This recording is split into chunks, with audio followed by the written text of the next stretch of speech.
అంటే సుమారు దీనికి దానికి 95లో యోహాన్ రాశాడు. అది క్రీస్తుపూర్వం 596 తర్వాత రాసినాడు యెహెజ్కేలు. అంటే దీనికి దానికి ఎన్ని సంవత్సరాలు ఉంది? 600 సంవత్సరాలు ప్లస్ ఇది ఒక 100 సంవత్సరాలు, 700 సంవత్సరాల ముందు యెహెజ్కేలు రాసి పెట్టాడు ఈ విషయాల్ని. ఏమైనా వాళ్ళ ఇవి జరగబోతున్నాయి. ప్రభువైన యేసుక్రీస్తు వారి భూమి మీదకి వచ్చేది దినాన యెహోషాపాతులో జరిగి గొప్ప వధ. ఆకాశ పక్షులని ఇప్పుడు యెరూషలేము చుట్టుపక్కల ప్రాంతాల్లో ఒక జాతి పక్షులు తెల్ల రాబందులు అంటారు వాటిని. అవి ఇదివరకు రేరుగా ఉండేయట. ఇప్పుడు పిల్లలు ముబ్బడిగా పెడుతున్నాయి. విస్తారంగా పక్షులు వ్యాపించి ఉన్నాయి ఆ దేశంలో చుట్టుపక్కల ప్రాంతాల్లో.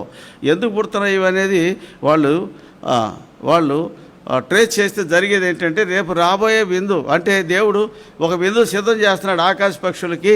కాబట్టి ఆ విందు దినానికి పక్షులన్నీ కూడా వచ్చి బలాఢ్యుల్ని, గుర్రపు రౌతుల్ని, గుర్రాలని అన్నిటినీ వాళ్ళ రక్తం కూడా కడుపార కొవ్వు తింటారు, రక్తం తాగుతారు. బలాఢ్యుల్ని తింటారు, గుర్రాలను తింటారు. ఆ యుద్ధానికి వచ్చిన ప్రతిదీ కూడా మీకు ఆహారంగా చేస్తున్నాడు. కాబట్టి దేవుడు తినడానికి ఆకాశ పక్షులకి ఆహారం విందు చేయబోతున్నాడు దేవుడు. ఇది జరగబోయేదండి, ఇది జరగబోయేది.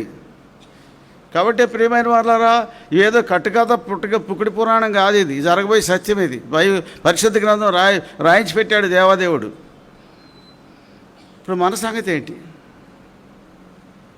ఇవన్నీ చూస్తున్నాం కదా, ఇన్ని ప్రవచనాలు ముందున్నాయి. మనం చేసే పని మన సంగతి ఏంటి? మన సంగతి కొద్దాం రండి. హెబ్రీ పత్రిక 10వ అధ్యాయం.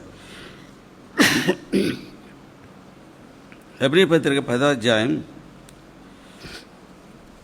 26 నుండి 30 చదువున్నాను.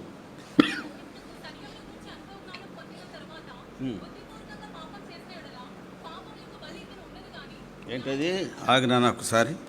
సత్యమును గూర్చిన అనుభవ జ్ఞానము పొందిన తరువాత. సత్యం ఏంటి? సత్యం అంటే యేసుప్రభు భూమి మీదకి వచ్చాడా లేదా? సత్యం. 33.5 సంవత్సరాలు పాపం లేకుండా జీవించాడా లేదా? సత్యం. తర్వాత ఆయన సిలువ వేయబడ్డాడా లేదా? సత్యం. 3వ దినం తిరిగి లేచాడా లేదా? సత్యం. అందరూ చూస్తుంటే పరలోకానికి ఆరోహణం అయ్యాడా లేదా? సత్యం. ఆయన తిరిగి రాబోతున్నాడా లేదా? సత్యం. పరిశుద్ధులందరితో వస్తున్నాడా లేదా?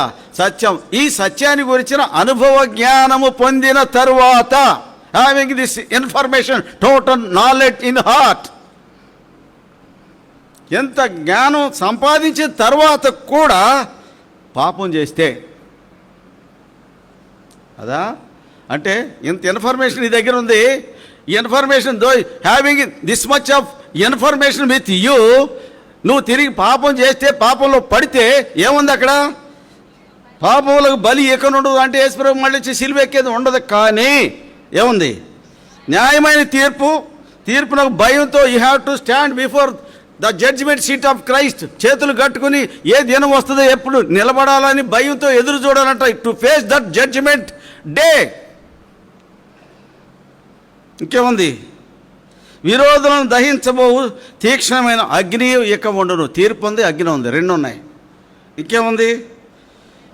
ఎవడైనాను మోషే ధర్మశాస్త్రం నిరాకరించిన వాళ్ళు 2-3 సాక్షుల మాట మీద కనికరింపకుండా వాడిని చంపించుదురు. ఇట్లుండగా దేవుని కుమారుని పాదములతో తొక్కి తాను పరిశుద్ధపరచబట్టుకు సాధనమైన నిబంధన రక్తమును అపవిత్రమైనదిగా ఎంచి. అంటే ఈ మాటకు అర్థం ఏంటి? దేవుని కుమారుని పాదంతో తొక్కి అంటే ఎక్కడ తొక్కావు నువ్వు?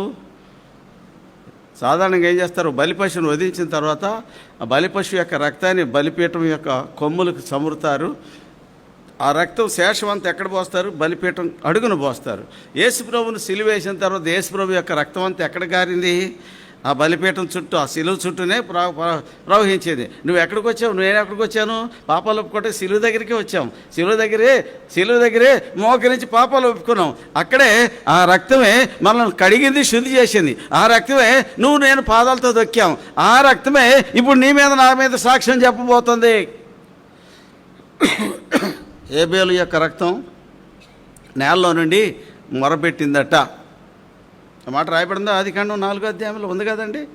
అంటే రక్తానికి ఏముంది? మొరపెట్టే శక్తి ఉంది. రక్తానికి ఏముంది? మొరపెట్టే శక్తి ఉంది. ఆ రక్తం ఏం చేస్తుంది? ఇది ఎవరి రక్తం? ఇది దేవుని కుమారుని రక్తం. నీ కొరకు నా కొరకు, నా పాపాలు క్షమించడం కోసం శరీరధారిగా వచ్చిన పరిశుద్ధుడైన ఆత్మ పూర్ణుడైన ఆత్మ, అంటే ఆత్మ స్వరూపి అని దేవుని కుమారుడు రక్తమాంసాలతో వచ్చిన ఆ మనుషుని యొక్క రక్తము ఎక్కడుంది? శిలువ దగ్గర ఉంది. ఆ రక్తాన్ని నీవు నేను తొక్కాం. తొక్కిన తర్వాత ఏముంది? తాను పవిత్రపరచబట్టకు సాధనమైన నిబంధన రక్తము అపవిత్రమైనదిగా ఎంచి కృపకు మూలమగు ఆత్మను తిరస్కరించిన వాడు ఎంత ఎక్కువైన దండనకు పాత్రుడిగా ఎంచబడని మీకు తోచును. క్వశ్చన్ మార్క్ వేసి ఫిల్ అప్ ది బ్లాంక్ అని రాసినాడు. ఇంకంటే ఎంత పనిష్మెంట్ కావాలో రాసి పెట్టుకో అని ఉంది కదండి అన్నమాట. కృపకు మూలమగు ఆత్మను తిరస్కరించిన వాడు ఎంత ఎక్కువైన దండనకు పాత్రుడిగా ఎంచబడునని మీకు తోచును. ఈ మాట దయతో గమనించండి. డీప్గా కొంచెం అర్థం చేసుకుని చదవండి, మీకు అర్థమవుతుంది దాని యొక్క తీవ్రత ఏంటో. ఎంత ఎక్కువైన దండనకు పాత్రుడిగా ఎంచబడని మీకు తోచును అని రాసి కింద ఏం రాశాడు? పగ తీర్చుట నా పని, ప్రతిఫలం నేనే ప్రతిఫలం ఇస్తా. అంటే నేనే పగ తీరుస్తా, వేరేవాళ్ళకి అప్పచెప్ప నీ పని. ఎందుకు? తొక్కింది ఎవరి రక్తం?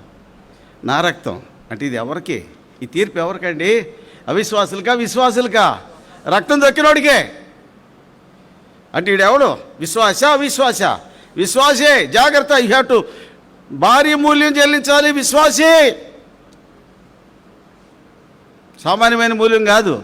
అన్యులేమో దేవుని కుమారుని తిరస్కరించినందుకు వాళ్ళు మూల్యం చెల్లిస్తారు. దేవుని కుమారుని అంగీకరించి కూడా నువ్వు తిరస్కరించినందుకు నువ్వు చెల్లించాల్సిన మూల్యం అంతకంటే గొప్పది. తప్పించుకుందామా? పగ తీర్చుట నా పని. ఎందుకు? నువ్వు తొక్కింది ఎవరి రక్తాన్ని? నా రక్తాన్ని. నేనే ప్రతిఫలం ఇస్తా. నీకే తీర్పు ఇవ్వాలో, నీకు ఎలాంటి తీర్పు ఇవ్వాలో దాన్ని నేనే రాస్తా. నీ భవిష్యత్తు నేనే రాస్తా. అందుకే ఇంకో మాట రాశాడు అక్కడ.